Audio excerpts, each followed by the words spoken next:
Lista semanal 2, aulas 4 e 5, que correspondem às aulas de glicólise ou via glicolítica, tá? Número 1. Sobre a via glicolítica, responda: qual a importância desta via para o metabolismo celular? B. Explique como o balanço ATP ou ADP pode influenciar nessas regulações. E C. Qual é o produto final da glicólise? Cite e explique quais são as rotas catabólicas onde este produto pode ser metabolizado. Então, vamos à letra A. Bom, a importância da via glicolítica para o metabolismo celular. Bom, a via glicolítica, ela degrada glicose, né? E obtém energia na forma de ATP, que pode ser armazenada na célula ou utilizada para outras atividades celulares, tá? Porque ela é combustível e substrato para intermediários metabólicos de outras vias. A glicólise, em certos casos, é a única fonte de energia para determinados tecidos musculares, tá bom? É muito importante a gente lembrar que a importância da via glicolítica também, além de oxidar glicose, é reduzir NAD+, a NADH+, tá? São importantes por serem responsáveis de carregar hidrogênio nas reações realizadas pelas células. Assim também como as moléculas de piruvato geradas nessa via são utilizadas para fornecer energia às células, tá? Seja aeróbica ou anaeróbica. Então, a importância da via glicolítica é oxidar glicose e obter energia na forma de ATP. Também reduzir NAD+, a NADH+. Letra B. Então, como que funciona o balanço ATP-ADP? A célula funciona, gente. Na verdade, todo o metabolismo funciona seguindo o princípio da máxima economia. Então, a regulação influenciada por ATP controla a velocidade, evitando o ciclo fútil. Quer um exemplo? Quando a glicólise está ativada, a gliconeogênese, que é a formação de uma nova glicose, ela está inativa, né? Porque senão seria em vão, né? Se eu tenho uma que já está produzindo energia, para que eu vou gerar uma nova glicose para produzir mais energia? Isso seria um ciclo fútil, se via glicolítica e gliconeogênese estivessem funcionando em conjunto. Então, quando uma está ativa, a outra está inativa. Então, isso funciona, o ATP funciona dessa forma, ele controla, o ATP e ADP, né? Controlam a velocidade da via. Quando o balanço de ATP e ADP for positivo, ou seja, quando eu tiver uma alta concentração de ATP, a glicólise e as outras vias metabólicas estarão inibidas, tá? É o caso da glicólise com a gliconeogênese. Então, se eu tenho muito ATP, para que eu vou oxidar glicose? Pensa assim, né? Se eu tenho energia em excesso, para que eu vou produzir mais energia? Não preciso, certo? Lembra daquele desenho que eu mostrei na primeira lista, no caso, né? Que a bateria é cheia, 100% de bateria, o ATP está alto. Quando a minha bateria está no zero, eu tenho ADP.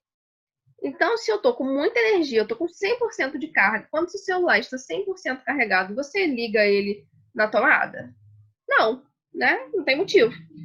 Então, a glicólise e as outras vias metabólicas que usam ATP estarão inibidas.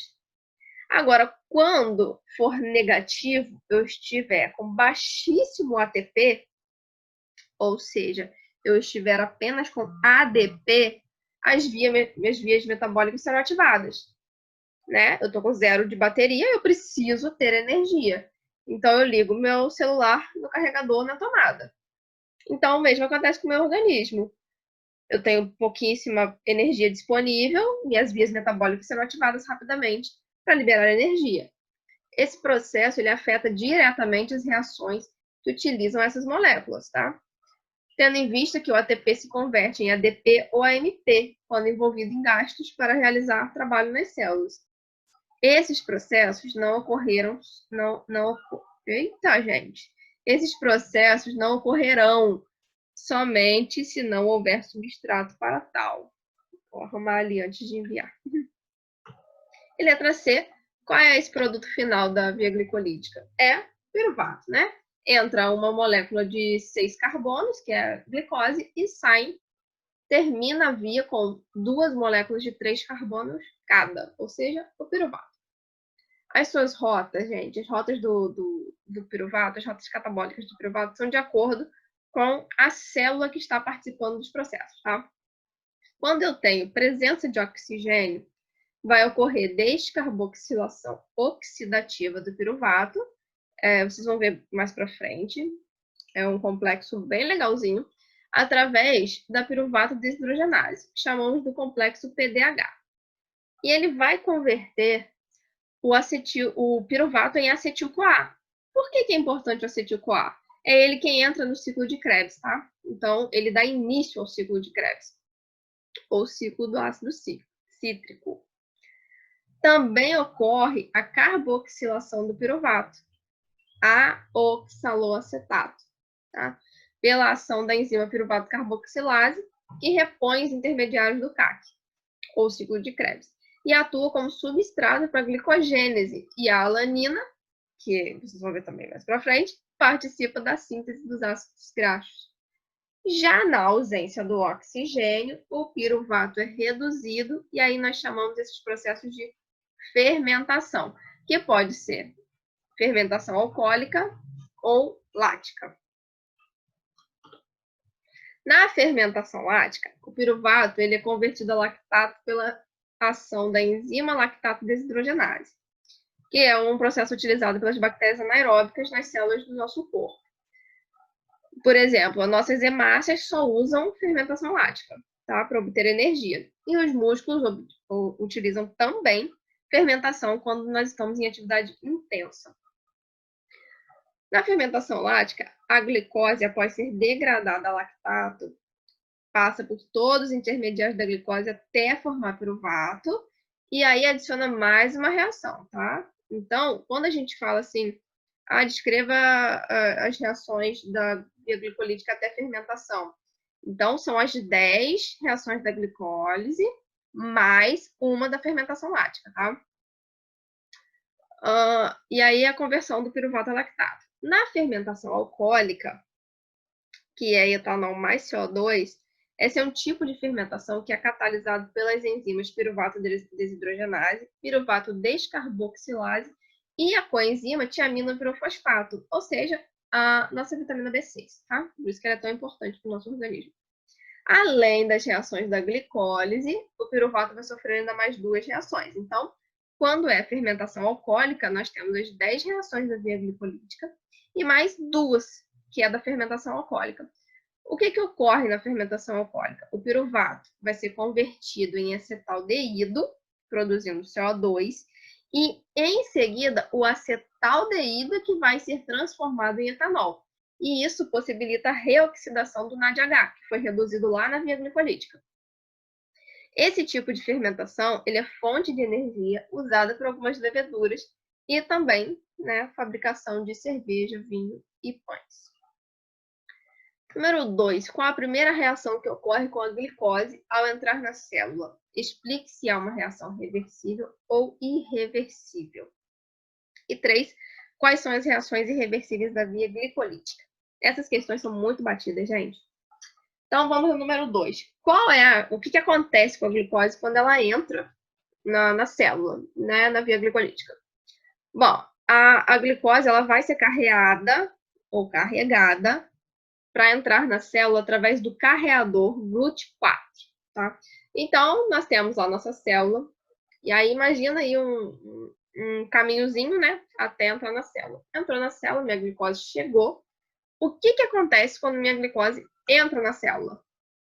Ela é fosforilada no carbono 6, e por isso ela recebe o nome de glicose 6-fosfato, tá?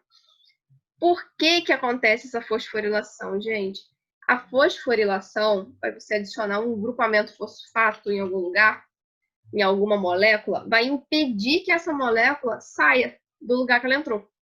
Então, a partir do momento que eu coloco um marcador na glicose, ela não vai conseguir sair mais da célula. Isso faz com que o sistema obrigue, né, entre aspas, a glicose seguir via glicolítica. Não tem para onde ela voltar, então ela vai ter que continuar o mecanismo, o destino a ser seguido. Então, ela vai seguir via glicolítica e produzir energia, né? E nós já sabemos as reações. Eu acho, né? Espero que vocês já saibam essas reações. Então, essa reação, gente, da glicose ser fosforilada, ela é catalisada pela exoquinase, tá? No músculo, quem catalisa essa reação é a exoquinase. Já no fígado, quem é responsável pela essa reação é a glicoquinase. Essa reação ela é irreversível, né? Até porque a glicose não consegue retornar. Ela não consegue voltar de glicose 6-fosfato para uma simples glicose, tá? Ela já foi marcada, ela será glicose 6-fosfato. Então, é irreversível, ocorre com gasto de energia, né? Eu entro com uma molécula de ATP, eu invisto nessa primeira reação um ATP, e ela é altamente exergônica, né? O ΔG dela é altamente negativo. Resposta número 3. Essa é gigante. Por quê? Quais são as reações irreversíveis da via glicolítica?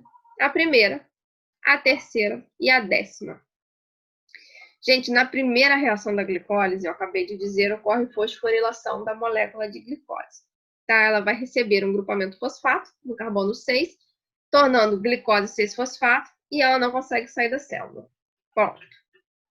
Então, já sabemos, ΔG negativo, exergônica, possui investimento de ATP, quem catalisa é a exoquinase, e é uma das 3 enzimas ponto-chave de regulação.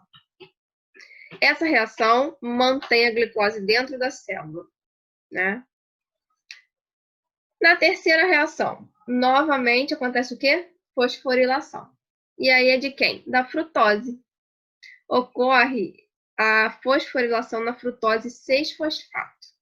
Ela possui ΔG negativo também, é uma reação exergônica também, ocorre gasto de ATP, e a enzima que catalisa essa reação é a fosfofrutoquinase 1, ou PFK1. Ela é considerada o principal ponto de regulação da velocidade da via glicolítica. Gente, se tiver um problema com a fosfofrutoquinase 1, se a gente sumir com a frutose 6-fosfato ou se a gente inibir a fosfofrutoquinase de trabalhar, dá um problema enorme, tá? Então, ela regula a velocidade da via glicolítica. Ela é uma das bem reguladoras ali, importantíssimas. Na 10ª reação, ocorre o quê? Transferência do grupo fosfato do fosfenolpiruvato para o ADP, que forma o piruvato, que é o quê? Nosso produto final, né? E ocorre também a síntese de ATP. Então, possui ΔG negativo, a reação é exergônica, a enzima que catalisa essa reação é a piruvato quinase, tá? Bom, vocês conseguiram perceber o que acontece nas reações irreversíveis? Todas ocorrem fosforilação. Todas são de ΔG negativo. Todas são altamente exergônicas, tá?